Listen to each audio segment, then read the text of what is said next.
I used to think I was just tired. You work enough double shifts, you stop trusting your memory. Small things start slipping. Misplaced keys, a missed call, a strange noise at night that you chalk up to a neighbor. But that morning, for the first time in weeks, I had a full night's sleep. I was rested. I was clear. And that's exactly why I couldn't ignore what I saw. It started in the kitchen. I had just set my thermos down when I noticed a ring on the granite counter. One of those damp little circles a wine glass leaves behind. Nothing big. But here's the thing. We hadn't had any wine last night. Not even opened a bottle. Julia didn't drink yesterday. Neither did I. Yet there it was, fresh, not even dry yet. I went to grab a paper towel and caught something else. There was a second ring. Fainter, but definitely there, just a few inches away from the first one. Same size, same kind of impression. 2 wine glasses. My mind tried to logic it away. Maybe she was testing glasses for dinner? Maybe she poured one. Changed her mind? But I knew her habits too well. Julia doesn't drink red wine. Not at home. She's a Chardonnay woman, and even then, she usually only has a glass with dinner on the weekends. Not randomly. Not alone. Then I saw it, tucked under the fruit bowl we almost never use. A business card. It looked like it had been carelessly dropped, the edge sticking out just enough to catch the eye. I picked it up. The card was stiff, expensive stock, minimalist design, the kind you only see with people who are either very good at what they do or want to seem like they are.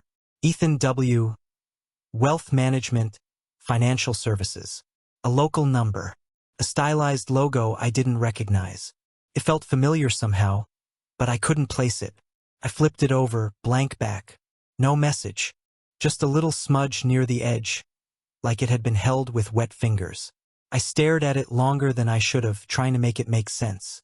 I didn't know any Ethan. We hadn't talked about setting up financial services with anyone new. And Julia hadn't mentioned meeting with anyone, especially not at the house. We hadn't had guests. There was no dinner party. Nothing. My stomach got tight, the way it does when something doesn't line up.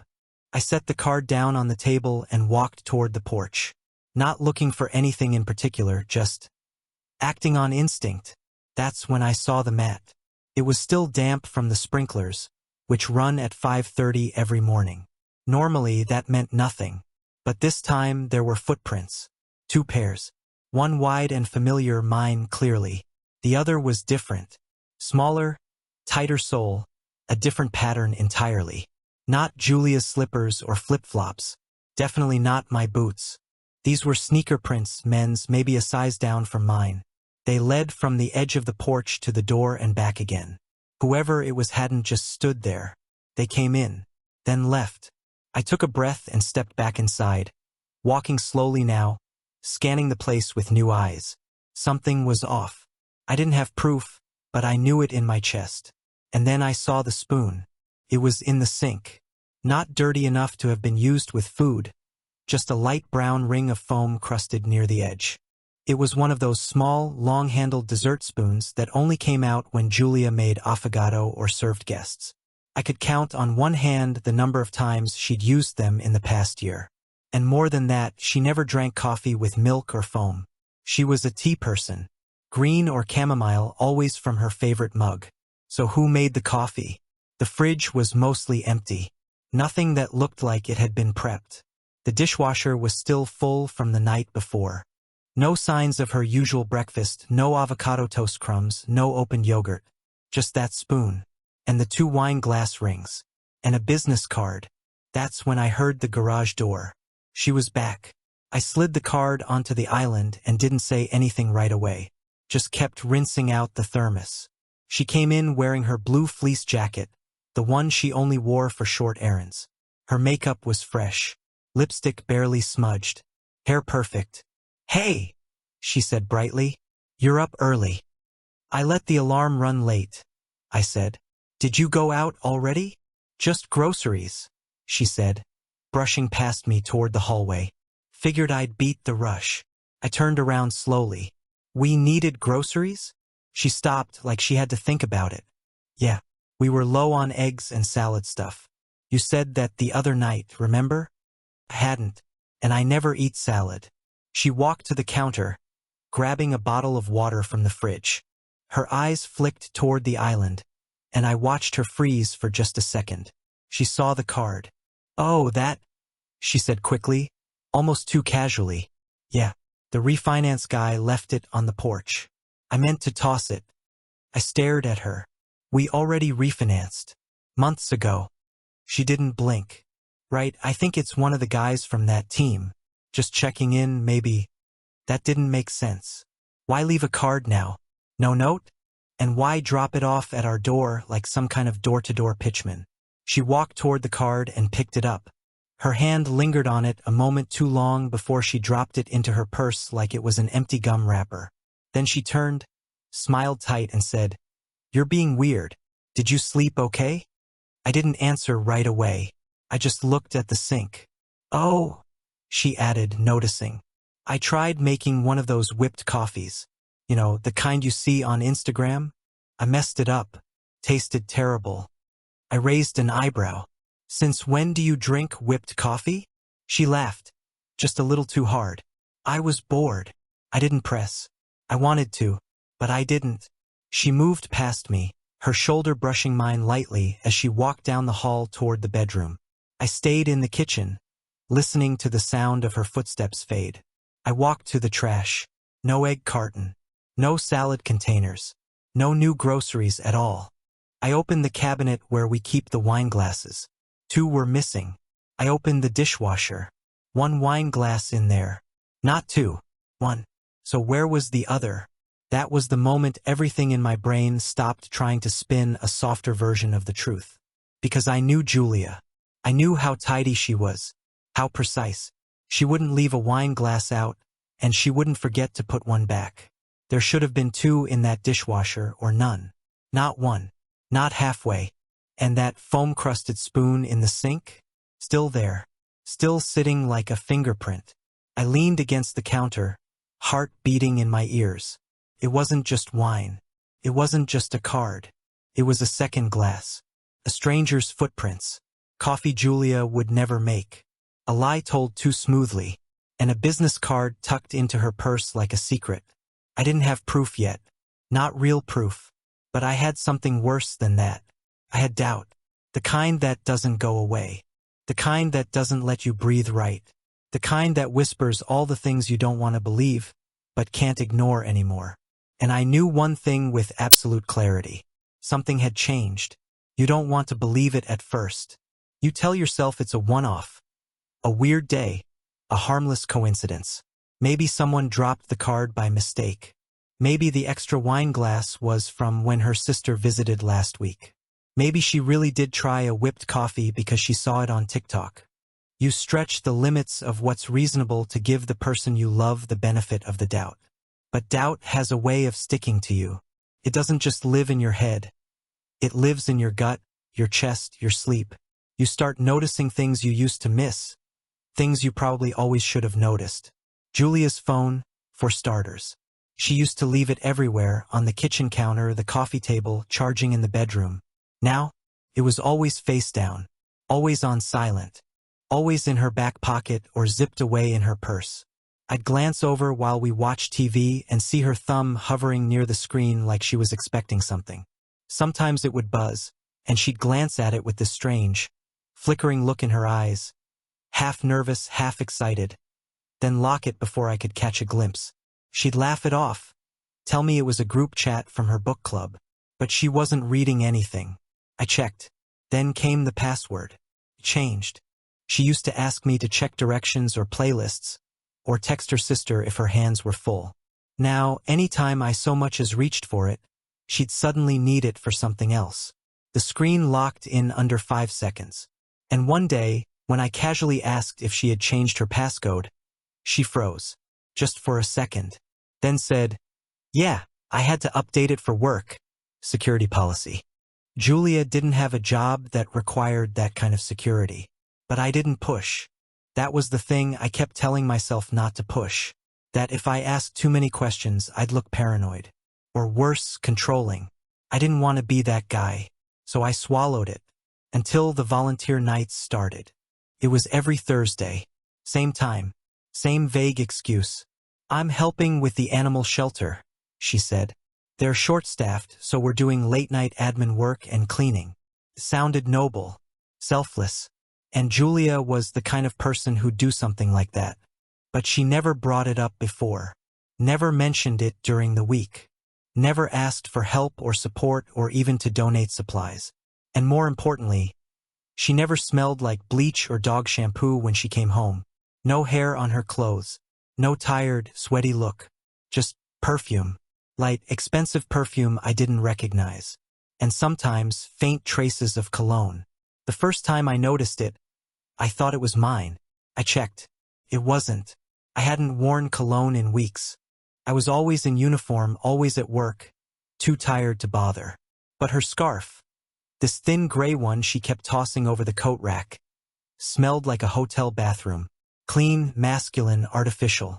I didn't say anything, but I started writing it down. Not in a notebook or anything obvious.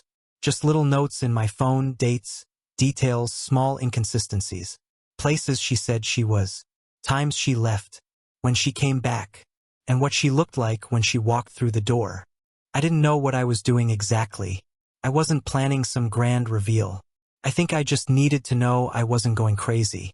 That I was seeing what I was actually seeing. Then came the grocery trips. 3-hour excursions to pick up lettuce and almond milk. I'd open the fridge afterward and find nothing new. No receipts. No bags. Just the same half-eaten stuff we always had. Once or twice, she came back empty-handed and said, "Oh, I forgot my list and didn't want to waste money." But Julia never forgot lists. She made them compulsively. She color-coded them on her phone. She once made a spreadsheet for packing a picnic. Another Thursday rolled around. I made a point of getting home early that day, hoping maybe I'd catch her before she left. She wasn't there. I checked the driveway. Her car was gone. Not a text, not a note. I opened the calendar we shared on our phones. She'd added a new event. Just one word. Project. No time. No location. No description. Just that. Project. When I asked her about it later, she said it was for an art initiative her coworker invited her to join. Some kind of urban mural thing in Littleton. But when I offered to help, she brushed it off. "It's not your kind of scene," she said. That one stung more than I expected. She used to love when I showed up. She used to light up when I surprised her. Now she spoke like I was a burden she had to account for. Something to plan around. The calendar started filling up with other vague events. Planning meeting. Team strategy. Research. Always in the evening. Always when I worked late. Always without details. I tried brushing it off. Again. I told myself she was just busy. Trying to reinvent herself. Maybe bored. Maybe going through something she wasn't ready to talk about. I gave her space. I gave her everything. And then I found the parking slip. It was crumpled in the glove box of her SUV, wedged between tissues and expired coupons. I only opened it because I was looking for a charger. The slip was from a business hotel by the lake, a place we'd never stayed. I checked the date. It was a Thursday. Same one she said she was helping repaint a shelter wall. I held on to it. Didn't ask her. Didn't show her. I didn't need her to lie again. I just needed to keep watching. That weekend, I drove out to Littleton. She said she'd be at a community cleanup event. Gave me an address to drop off water bottles if I had time. I got there. No event. No volunteers. Just a quiet block of shops and cafes. One of them, a corner cafe with big windows and a view of the street, looked familiar. Not from the outside, but from something else. The scent, maybe. The logo on the napkin. The one I found in her purse a week earlier with a smudge of lipstick. I went inside. It was busy, but not loud. The kind of place that felt like it ran on secrets. I asked the barista if they had a volunteer group meeting there. She said no. Just couples and freelancers. I ordered a black coffee and sat by the window. Waited. I didn't know what for, but I knew something would show up. That night, when she got home, I asked how the mural was going. She gave me this dazzling smile and said, "Tiring, but so worth it. I'll take you sometime." I nodded. But I already knew she wouldn't. And I knew I wouldn't be invited. You reach a point where suspicion stops being background noise and turns into something louder, something permanent. It's not just a feeling anymore. It becomes a lens, one you can't take off. And once that happens, you start making decisions differently. That week, I decided to stop second-guessing myself. I waited until Julia left for one of her Thursday projects. This time it was supposedly a late meeting with a non-profit initiative 2 towns over. I knew she wouldn't be home before 10. She always made sure of that, padding her story with just enough detail to seem plausible. She even texted me a blurry photo of a banner outside a community center. Problem was, the photo was old. I reverse searched it later. It had been taken 2 years ago and was posted on the nonprofit's own website. That was it for me. I stopped waiting for coincidences and started following patterns. I knew her car had built-in GPS tracking from a system we'd installed a year earlier, part of a security upgrade I insisted on after someone keyed my truck. I never thought I'd be the one using it. But I opened the app, clicked her profile, and watched as her SUV pinged its location in real time. Not at a nonprofit. Not at a mural. Not anywhere near charity work. She was in Littleton. Again. Parked outside the cafe on Main Street. I didn't hesitate. I grabbed my keys, slid my phone into the passenger seat, and drove. The roads were clear. Cold October air made everything sharper. Like the world itself had drawn its own breath and was waiting to exhale. I barely remember the music playing in the car, just the rhythmic sound of the tires humming against the pavement and my own pulse pounding in my ears. I parked a block away, same as last time. I didn't want her to see me coming. I walked slowly, deliberately. Part of me hoped I was wrong. Maybe she was meeting a group. Maybe it was a friend she hadn't told me about. Maybe she was planning something for our anniversary, even though she'd forgotten it last month. But as soon as I turned the corner and saw through that cafe window, the last of my illusions fell apart. There she was, Julia, sitting at a small round table by the back wall, sipping something from a tall ceramic mug. She was leaning in toward a man I'd never seen before. He was handsome in that clean, curated kind of way, well-dressed, crisp shirt, no tie, expensive watch. His sleeves were rolled neatly to the elbow, his hair styled but not flashy. He looked comfortable, confident, like he belonged there. He wasn't just some guy. He was someone. She was touching his wrist, gently, the way she used to touch mine when we were dating. Fingertips, light, playful. Then she reached across and brushed something from his collar, smiling as she did. He laughed, this low, easy laugh, and said something I couldn't hear, but I could read the look on his face. It was int***. Macy. Familiarity. Not nervousness. Not a first date. They knew each other. They'd done this before. I took out my phone and snapped a photo through the glass.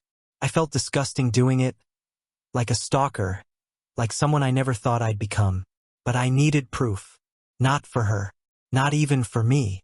I needed it so I wouldn't talk myself out of this later. I needed to know I wasn't imagining what I saw. They stood up a few minutes later.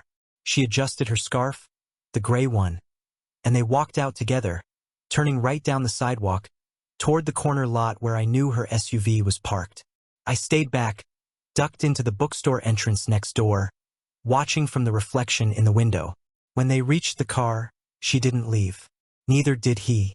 They stood beside it, talking. Then he leaned in and she didn't move. His hand went to her hip, and they kissed. It wasn't a shy kiss. It wasn't a goodbye kiss between friends. It was full, familiar, a kiss that knew its own rhythm. I took another photo. My hands were steady, too steady, like I had crossed into some new version of myself that didn't shake anymore. I was done guessing, done doubting. Then I saw them part. He walked one way. She didn't follow. She waited. Exactly 20 minutes later, after checking her phone twice, she crossed the street, passed a few buildings, and turned onto a quiet residential road. It was a stretch of well-kept townhouses, porches with planters, cars in pristine driveways, porch lights already glowing in the dusk. She walked up the path of one, glanced over her shoulder, and knocked. Seconds later, the same man opened the door. He smiled like he'd been waiting for her. She stepped inside. The porch light flicked off. I stood there for a long time, not moving, just watching the windows. At some point, I walked up and took photos of the house number, the cars in the driveway, and the mailbox with the street address printed in a neat decal. I even got a sh*T of them through the window. His arm around her, silhouetted against the hallway light. It was all the confirmation I needed.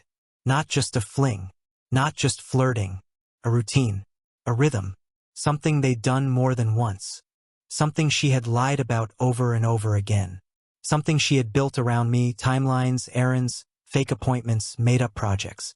Whole days crafted just to protect this one truth. I drove home in silence, didn't play music, didn't even take the highway. The car felt smaller than usual, claustrophobic, like I was driving with a version of myself that couldn't speak. Part of me wanted to scream. Another part of me felt nothing at all, like I'd already grieved this, like I was just collecting the paperwork on something that died weeks ago. When I pulled into the driveway, Julia's car wasn't there yet. She came home around 10:20, smiling, hair fixed, the faint scent of men's cologne trailing behind her like a signature. "How was your day?" she asked, dropping her keys into the bowl by the door. "Quiet," I said. She kissed me on the cheek. I stood still. "You eat?" she asked. "Yeah." She nodded. "I'll take a quick shower." I nodded back. She disappeared down the hall, and I stood there, still holding my coat, staring at the keys she had just dropped into the bowl. I could still smell the cologne. It wasn't mine. It never had been. I opened the photo folder on my phone and looked at the last picture again. The townhouse. The number. Her back as she walked through that door. It wasn't just cheating. It was a second life. Once you've seen it with your own eyes, the mind stops making excuses. There's no more pretending, no what if, or maybe it's not what it looks like. It's exactly what it looks like. What you saw becomes the truth, burned into your brain like a brand. Every breath afterward tastes different. Even the air in your house feels borrowed. The morning after I followed Julia, I sat in my car outside the office parking lot for almost an hour before walking in. I couldn't focus. My body was there, but my head was still on that quiet street, staring at that townhouse with the warm porch light. I didn't cry, didn't explode. I just felt hollow, like someone had scooped out all the noise inside me and left an echo instead. I replayed everything in my head. Her smiles, her excuses, her late nights, her soft laughter when I questioned her. I thought of the card Ethan W. and the neat black letters. The puzzle finally fit. Ethan wasn't some random financial guy. He was the guy. But I wanted to know who he really was. I needed more than a name on a card and photos in my phone. I needed context. So I did what anyone desperate for answers would do. I searched. It didn't take long. His name came up on a corporate website. Ethan Wallace, Senior Financial Advisor, Denver branch. Married. 2 kids. Lives in the Cherry Creek area. That last detail made something twist in my gut. He was married. I wasn't just dealing with a cheater. I was dealing with a man who had a family. A man who probably kissed his wife goodnight before slipping out to see mine. For a while, I just stared at his *T on the screen. The clean smile. The tie knot that matched the one I'd seen in person. There was nothing extraordinary about him, and somehow that made it worse. He looked ordinary.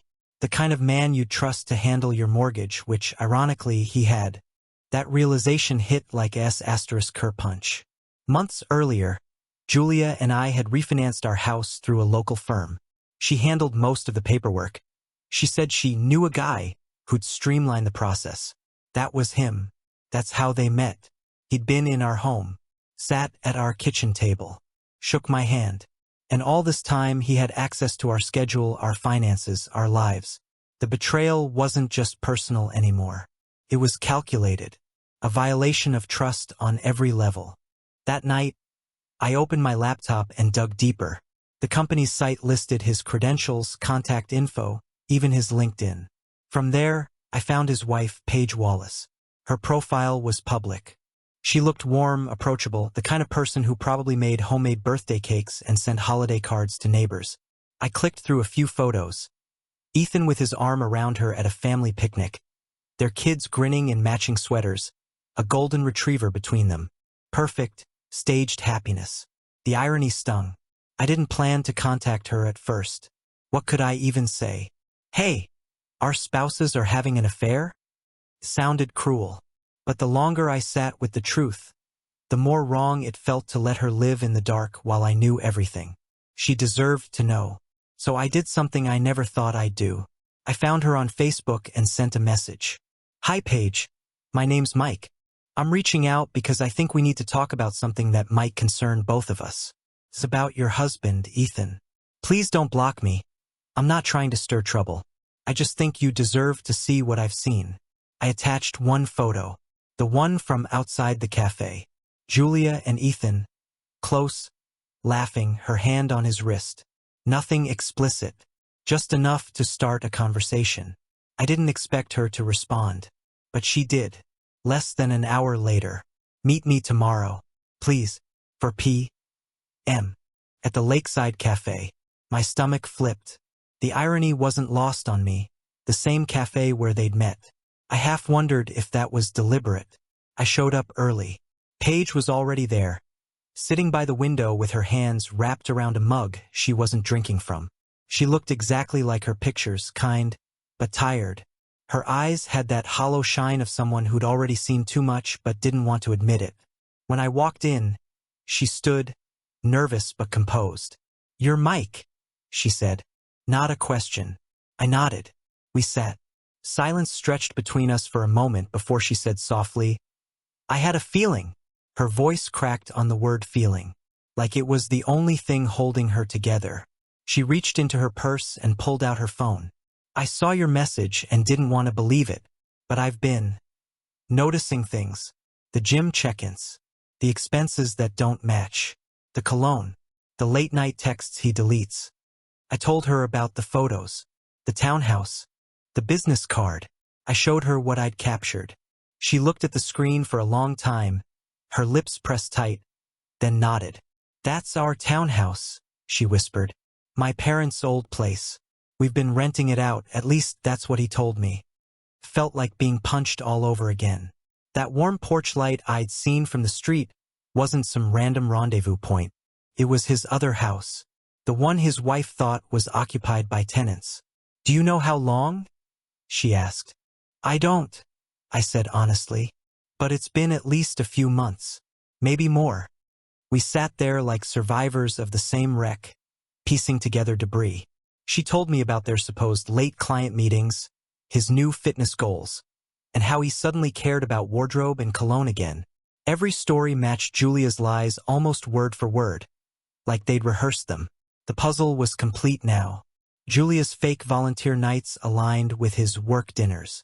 Her grocery trips with his gym sessions. Their calendars were synchronized betrayals. Paige finally leaned back, eyes glistening but steady. "So what now?" I didn't know how to answer that. There's no manual for this part, the aftermath of knowing. The truth feels like closure until you realize it's just the start of something heavier. "I'm not here for revenge," I said finally. "I just needed the truth. Whatever happens next, I want it clean. No yelling, no games." She nodded slowly. "Same." We exchanged numbers in case we needed to coordinate. I offered to send her copies of the photos. She said yes, but later. She wanted time to breathe first. Before we parted, she said something that stuck with me. "It's strange, isn't it? How people can ruin everything so quietly. No big explosion. Just a series of small lies until there's nothing left." That line followed me all the way home. I didn't sleep that night. I kept picturing Ethan shaking my hand months ago, smiling that same polite smile. The mortgage guy, the man who probably scoped my kitchen, my wife, my life, all under the guise of professionalism. By sunrise, I had made up my mind. It was time to confront the truth out loud. No shouting, no begging, just facts. And this time, Julia wouldn't be able to talk her way out. The hardest part about confrontation isn't anger. It's clarity. It's standing across from someone you once shared everything with, holding up the truth like a mirror, and watching them flinch at their own reflection. I didn't want screaming. I didn't want to throw plates or cry or fall into some cliché. I just wanted the facts to be what they were and for Julia to see them, finally, undeniably, for what they meant. So I planned it like a meeting, not a fight, not an ambush, just a conversation with no room left for lies. That afternoon, Paige came over. She parked a block away like we agreed. I'd given her the time, the address, and the outline of what I wanted to do. She didn't ask for drama. Neither did I. But we were both owed something. A reckoning.